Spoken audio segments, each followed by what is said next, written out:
What's up, guys? Welcome back to the channel. Like and subscribe or your last meal will be nothing but licorice-flavored jelly beans. If you're about to be executed and the prison tells you that you can choose almost anything as your last meal, what would you go for? Let's check out some of the strangest last meal requests made by death row inmates. Hang around for the end to see a meal that you absolutely have to see to believe. Sharing is caring, and this generous death row inmate planned on giving half of his massive last meal feast to another inmate. Pruitt ordered a stuffed crust pizza from Pizza Hut, 4 Whoppers from Burger King, large fries, 3 giant bottles of Pepsi, fried eggplant and squash, and an entire pecan pie. Talk about a meal fit for a king. If I ate this food all at once, I'd be more than ready for them to put me out of my misery. Pruitt also wanted to order a roast duck, but didn't think that the prison cook would make it for him. I've always heard that the food in prison is terrible, but I guess they'll go all out for someone's last meal.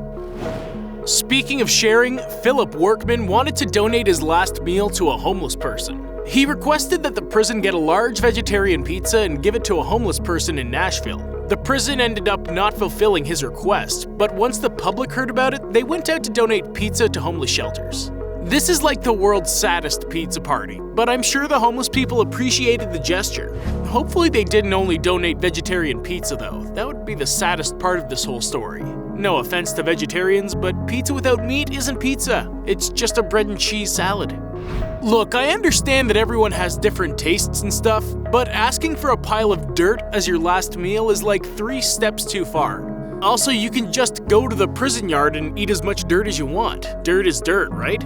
Unless this was some sort of gourmet dirt he was asking for. I don't know if gourmet dirt even exists, but I wouldn't be surprised if I saw it at Whole Foods.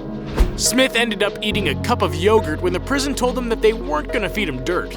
Yogurt isn't dirt, but it's still one of the worst things I could think of to eat as a last meal. Unless it was Go-Gurt. That stuff is rad. Plus you can eat it while doing a sick kickflip on your skateboard! This dude decided that he wanted to go out by reliving his childhood memories of Halloween and eating 12 candy bars at once. I used to eat a lot of candy as a kid, but this is seriously next level sugar rush. I'm surprised he didn't just run straight through the walls of the prison and into freedom like some sort of candy-filled Hulk.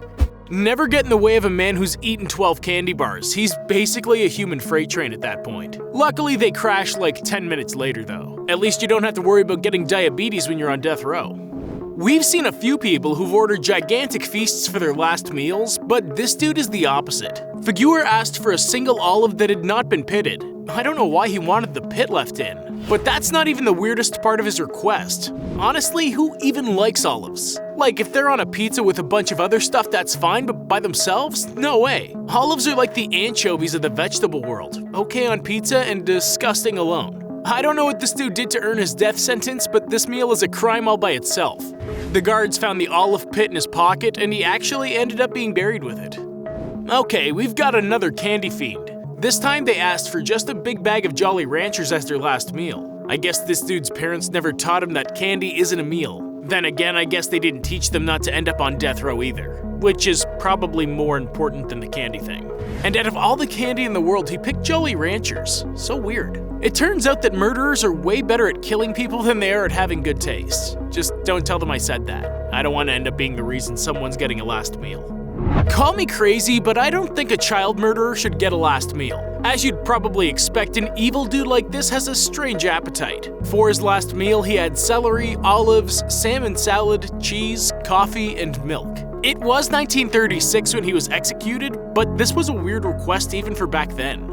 If celery is on your list of favorite foods, I'm just gonna go ahead and assume you're a serial killer. No normal person actually likes that green garbage. Celery's for rabbits and evil people, no exceptions. Evil rabbits hate celery though, they only eat flesh. Hey, here's another generous death row inmate. Parsons ordered 3 Whopper burgers, 2 large fries, a chocolate shake, and chocolate chip ice cream, then finished it off with a pack of grape Hubba Bubba gum. This sounds like a ton of food, but Parsons asked to eat with his brother and cousin. That's nice of him and all, but he only ordered 1 milkshake. Did he expect them all to put their straws in at the same time? Plus, he only ordered 2 orders of fries. Seems like an oversight to me, but I'm not the one on death row.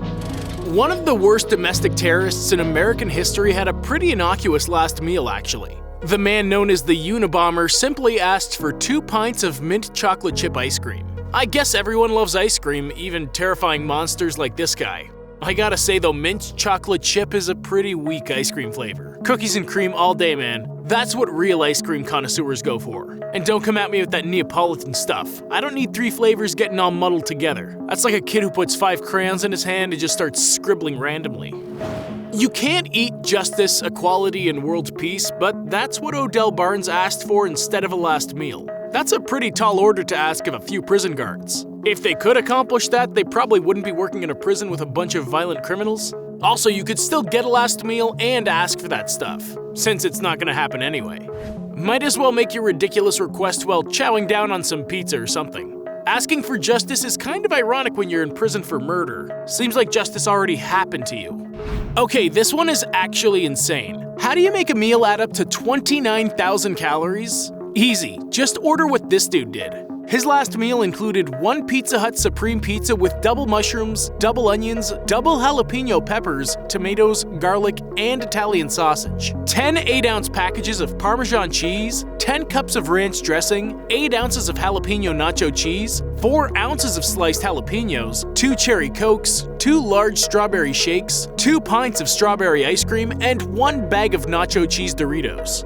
Listen, if you actually managed to eat all of this, you wouldn't have to worry about being put to death because you'd already be in a food coma. If you had the stomach to eat this meal, you could probably just eat through the walls of the prison. Gardner ordered a pretty standard feast that had steak, lobster, and other stuff. But then he put his own spin on the last meal trend and requested to watch the Lord of the Rings trilogy. It's a good thing the prison didn't give him the extended editions, otherwise he'd still be watching them today. Hot take alert, I don't need 4 hours of hobbits walking around per movie. I'm here for monsters and fight scenes, not a documentary about barefoot hikers. That's right, hobbits are just tiny hippies. You can't convince me otherwise. How do you give prison guards nightmares? Just refuse a special last meal and tell them, "This meal will not be my last." That's what Troy Davis did, and that quote is gonna give me nightmares for life. This is like something a villain in a horror movie would say. Seriously, I've never heard a more ominous statement in my life. If there's ever a zombie apocalypse, I'm gonna blame this guy for sure. Man, people on death row are scary. Who would have thought? If I was one of those guards, I would probably quit right on the spot. I'm not messing around with a possibly immortal murderer. No thanks. What does an evil Nazi Holocaust participant have for his last meal? Well, this piece of human trash decided on a bottle of wine. Probably to calm his little Nazi nerves before being hung to death. Not asking for food was actually a good move. You get way more drunk on an empty stomach. And nobody wants to be sober when they're getting a noose put around their neck. I'd say it was a waste of good wine, but I don't even know what good wine is. Honestly, I can't tell if anyone actually likes wine or if they're all just faking it. I'll just take normal grape juice any day of the week. First of all, this dude has the best name of all time. Ricky Ray Rector wasted the potential of his name by ending up on death row, but his last request has left quite a legacy. Rector had a pretty normal last meal that included chicken, steak, and pecan pie, but he didn't eat the pecan pie. As the guards were taking him away to be executed, he stated that he was saving it for later. This is another super ominous quote that would have given me chills if I were in the room with him. Eventually, they threw away the leftover pie, which probably made Rector's ghost pretty upset. You ready for the most insane meal request of all time? Alright, here we go. Brewer made the absolute largest prison food order of all time when he asked for 2 chicken fried steaks and sliced onions with gravy, a triple meat bacon cheeseburger with everything on the side, 1 cheese omelet with ground beef, tomatoes, onions, bell peppers, and jalapenos, a big bowl of fried okra with ketchup, 1 pound of barbecued meat and half a loaf of white bread, 3 fajitas, a Pizza Hut meat lover's pizza, a pint of Blue Bell vanilla ice cream, a slab of peanut butter fudge with peanuts, and 3 root beers. Amazingly, the prison actually brought all of this to Brewer. But when the food got there, he said he wasn't hungry and refused to eat. Hopefully somebody ate this ridiculous feast. This is enough food to feed an army for a week.